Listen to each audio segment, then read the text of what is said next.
The BT200X is a beast of a bike, I tell you what.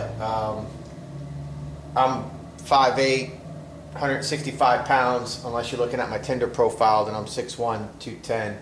But that's not important. What is important is this bike.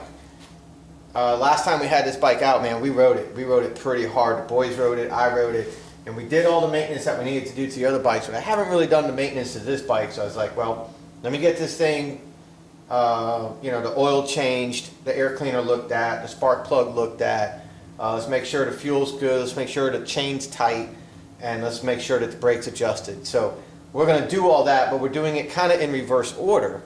I already did all of the leg work. So what we're going to do is we're going to put it back together. I'm going to show you guys how to put it back together and some of the things that you're looking for. Alright, so starting from the top of the bike is your air cleaner element sits up here, and that's this right here. So when you look inside, you see it's a paper air cleaner element. So you don't take this off and wash it with water and then soak it with oil. You could take this pre-cleaner off if you want, and you can wash it in warm soapy detergent, rinse it good, let it dry completely, then you could put this foam pre-cleaner back on top of your paper element. But you don't wet this with motor oil like some other companies you do. These factory ones you don't. Alright, so inside here is the air cleaner itself, and this can be a little tricky to get off without ripping it. You don't want to rip it, but you look inside here now. So if you look at this, the element is paper, like I said, but you see how clean that is. So we don't need a new air cleaner. But so the way this fits on here, it just sits on this threaded stud, and you see you got the big opening here. So when you take it apart, and like I said, we're just going to do everything in reverse order. Actually, you know what we should do first? We'll put this back down. We're going to do the spark plug first, because that's a little bit harder to get to. Here's the spark plug, and look how black that is. Okay, so this is a CHDY F7TC. Not sure what that's going to cross-reference to, but you see all that carbon buildup in there? Not a bad idea to get a little wire brush and clean that out, and that's what I'm going to do right now. Yep, so you can take a wire brush and you can clean a lot of this carbon off. Some people might have some chemical tricks to use. Be careful for your eyes, buddy. Some people might have some chemical tricks to use and stuff like that, and that's cool. I don't. I usually just go buy a new spark plug, but I don't think we need a new spark plug. I think we just clean off some of this carbon. It'll get a good ground, and it'll make a nice spark. We were not having any misfiring problems, but since we got it this far, I can show you guys that that's all you got to do. Just a little wipey, get some of the carbon out, and to get a better spark. Kind of let the bristles go under the electrode a little bit, or not under the electrode, but under the whatever that's called. Maybe that is the electrode, I don't know. And then check your spacing, make sure you still have your spacing. Make sure it didn't collapse down, it's not making contact. Be really careful. There's probably a gap in the book. I never set my gap. As long as there's some space in there, it'll spark, and that's all I worry about. I'm not tuning for a race. Once you got it pretty cleaned out, the spark plug just sits back here. See the little hole right there? So the spark plug just sits back in there. We can go ahead and slide that booger back in. I did a video where I did the Monster Moto 80 a little bit earlier today, and I'll link to that right up above. And I talk about how you use compressed air to clean the area out. Once you get your spark plug in place there, very carefully tighten it down. 15/16 or 13/16 is the size we need. Get your plug on there. Give it, once it gets tight, about 1/8 of a turn, about all you need. If it's a brand new spark plug, almost a 1/4 turn will crush that seal down perfect. Then once you take that spark plug out, when you put it back, the seal's already crushed. Mate it, and then get to about 1/8 of a turn. That'll be about the proper torque. Now we can put our air cleaner back together. Big hole, lines it right up. You got this little wing nut that holds it on. Now the way that these engines get air into the carburetor, into this filter, the matter, son? B? No. Oh. Is the... Sitting down. Oh, okay. The air comes up through this hole here and through this hole back here and comes inside the case. So that's one way of trying to help keep water from going straight into the carburetor is air. So it's a smaller, it's not a big huge opening where water could go in. It's up here, it's protected. Air can get in, of course, but it's hard for water to make its way, not only in, but high enough up to spill in to wet the air cleaner to ruin your day. So that's how that works. So every once in a while, if you get stuck in the mud, or if you dump your bike in the mud or something, and you lift your bike out of the mud, if you got mud here, you got mud here. So pay attention to that, all right? That's what these videos are about. Just little things for us to go over and learn, all right?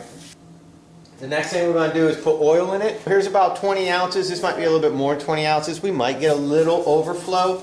Somebody said 20 ounces is way too much. Theirs calls for 1/4 of a quart. I don't know what to tell you. The manual for this bike says 20 ounces. There's 20 ounces. A little bit might come out because this is a little bit more than 20, but that's okay. This is a nice little setup here. You can purchase this at an auto parts store. Turn it. When you turn it, it'll come out, it'll flow, and you can turn it and unlock it and all that stuff. So we're going to go ahead and put that in the engine right now, and my son's going to help me. But before I do that, I need to plug it. Now, changing the oil, they put a nice little extension tube right here. A 13mm wrench holds it so it doesn't loosen from the engine, and then you got your 10mm bolt, little bolt head. So do I have to put that in there? You're going to put that in the front of the engine. Just a second. So we got this 13, we got this 10. So we hold this, and we put the 10 on, What? and tighten it. Trying to give you guys an angle here. Right here at the front of the engine is the oil fill, right there where I'm touching. So I'll go on the other side. I'm going to help Matthew real quick. Hold that tube up, hold this up, and I'll hold it up like Statue of Liberty. So oil's going into the engine right now. 20 ounces of oil is flowing in. When your manual says like 20 ounces, or in the case of the smaller bikes, they say 12 ounces, you can go ahead and put your 20 ounces in this, have it pre-measured, and you're guaranteed right. No mess, no fuss, no muss. Nasty son, I'll get it. Alright, and then you keep this nice and clean. You immediately put your lid right back on, and you put this up. So here you go, you got your hash marks on your little dipstick thingy. You don't tighten it down, you just sit it in the engine, and then you pull it back out, and as long as you have oil on the hash marks, you're good. We don't need to check it, just put 20 ounces in. I know we're good. So we checked air, we checked spark, we checked oil. The obvious is your tire pressure. Alright, so the next thing that I like to look at is I'm going to look at my brakes, but because I know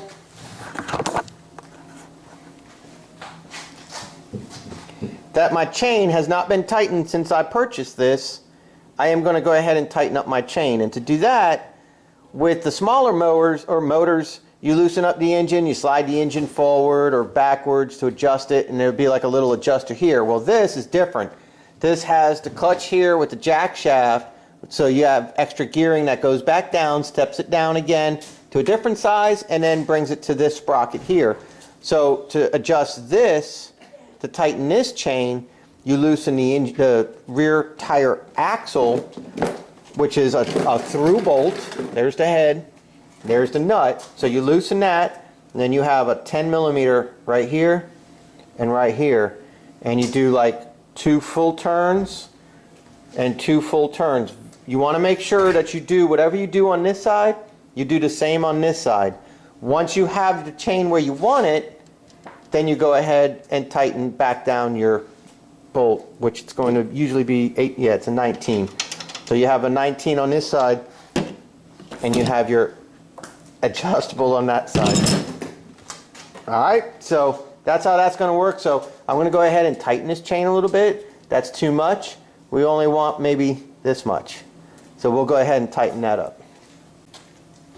Okay, so I broke the torque on these already. Like I said, we're doing everything backwards. I already have the leg work done. I just want to show you how it works and what you can look for when you're doing this. So now we need to tighten this chain up. So we're going to go ahead and we're going to put, there's a quarter, there's a half, there's 3/4, there's 1 full turn. We're going to do the same thing on this side. Quarter, half, 3/4, 1. And then we're going to check it. And that's really close. That's really close. All right, I kind of like that. We're going to go probably 1/2 turn more from here. 1/2 turn more. And from here, 1/2 turn more. And this is pulling the tire backwards. All right, so now we got, man, that almost feels too tight. But the chain, I don't believe the chain is done stretching. So I'm gonna let that ride. I think that's all right. That's close to too tight, but I'm gonna let that ride. If it's too tight, it's gonna bind up. What I mean by bind up is if you try rolling your bike and the chain's too tight, it's gonna like go and get really hard to move and then loosen a little bit and really hard to move because we don't have exact tolerances here. We don't have like racing specs. Every part on this bike is made by the lowest bidder and then assembled in China. So you're going to have uneven sprockets and stuff like that. So as the sprocket gets a little tight, a little warp, a little something, if your chain's too tight, you'll know. You'll feel it when you're moving the bike. And if you feel like, oh my goodness, what's going on? Back it off a little bit. But I think that's okay. And I don't think the chain's done stretching. So now that we got that done, we're going to tighten the axle back up. That's going to be the 19 millimeter with the adjustable on this side. And you want to tighten it up. And you want to go tight. Nice and tight. You don't want your tire coming loose, your back axle coming loose. And now we can check it. I think that's all right. I think that's okay. We'll find out. The last thing we're going to do is we're going to service this chain with some chain lube that I got. That'll be last. But for right now, we just made what I would consider a major adjustment to the rear axle. We moved it. So guess what else is attached to the rear axle? Your brake. This is a hard mount to the rear axle. You got a fixed cable and you got a fixed mount onto an adjustable arm. And as the arm turns, it's like a cam, it's like an S cam in there that pushes your brake drum, your brake pads out against the drum, right? So what happened is, as you move this tire back, this is staying stationary to the cable, which means you actually applied brake. So as you were moving this back, you were actually sliding this forward, in a sense, if you can think of it in the exaggerated way. Now we only moved it back a little bit, so this only moved a little bit. But my point is, don't make your brake adjustments if you know you're about to make a major axle adjustment, okay? Because don't adjust this to be perfect and then you adjust this, you bring this back, now you're not perfect. Now you might be rubbing your brake. So don't touch your brakes until your chain is where you want it. Then if you need to adjust your brakes, now's the time. And I can tell you, these brakes need to be adjusted. When you squeeze the handle, right here is where I feel any pressure on the handle, and then I can squeeze tight. That's too much play. That's too much movement before we get to the drums, all right? So a quick adjustment is to take this knob right here and turn on it and bring your arm in just a little bit. Preload this arm, okay? You can also adjust the cable up there at the handle. That's a minor adjustment. Right now we're going to do a major adjustment. We want to take some of this slack out. We want it to engage a little bit sooner. Alright, so what you do with that, you can take your thumb and take pressure off and turn this by hand. There's 1, 2, 3. You can feel a little whoop, whoop as you're going. That took a little bit of slack out and it should grab a little bit sooner. So that's a little bit sooner. We could do it one more time. take this, and that's where the pads are actually touching. So I can go there, and one more. Now you see how much I don't have a lot of play there. I come up to the handle, and that feels much better. That almost feels like it was when I first bought it. And again, cables stretch, shoes wear down, everything adjusts. So now we should have it right where we want it. So now we got a nice tight chain, we got nice brakes, we got clean oil, we got clean spark plug, we got clean air filter. We're looking pretty good here. A couple things to mention. Here is your carb bowl. So here you can drop your bowl right here. Here you could drain the gas out. Here you could drain the gas and drop your bowl. So if you suspect you got bad gas or dirt in your carburetor, take this bolt out, drop your bowl. Your butterfly will be right here. Your needle and seat will be right there for fuel going in, working with the butterfly float. So you can clean all that right there. The jet's right there, so you can clean that out too, or change your jet if you're doing performance. All that's right here. But we don't need to mess with that. We don't have that problem. Basically today was just a quick little run over. I wanted to go over some of the key components with you. Haven't done that since I've had this bike. The next video I do in this bike is going to be a review video of what I actually think about it, and we're going to put it to some tests. But I'm going to go ahead and lubricate this chain. Let me show you that real quick.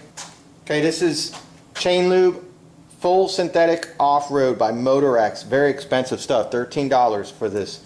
All right, but like I said, I already did my other two bikes with this. So you got your regular spray tip right here, and then you can take this out. You got this tip with the straw. You can take this tip off and put this tip on.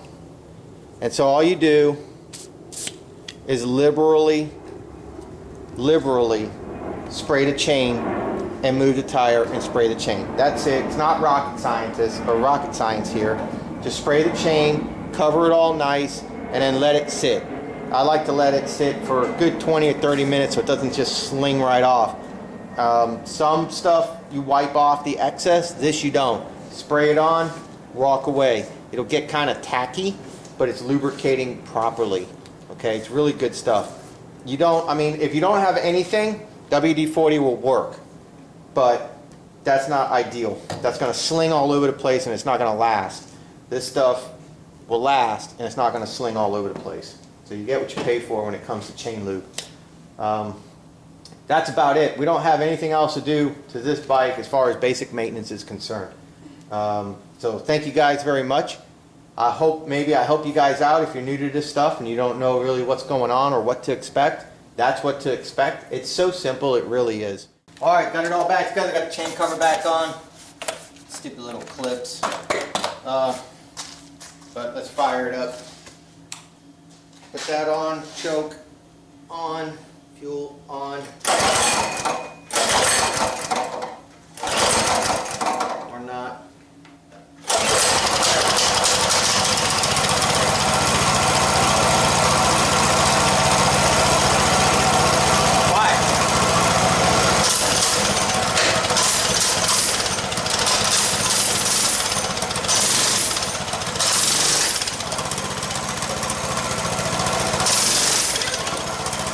Torquey little bugger. It's going.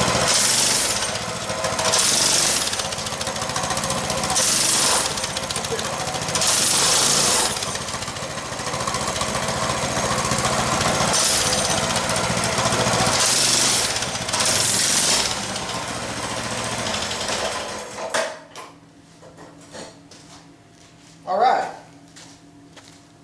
See ya.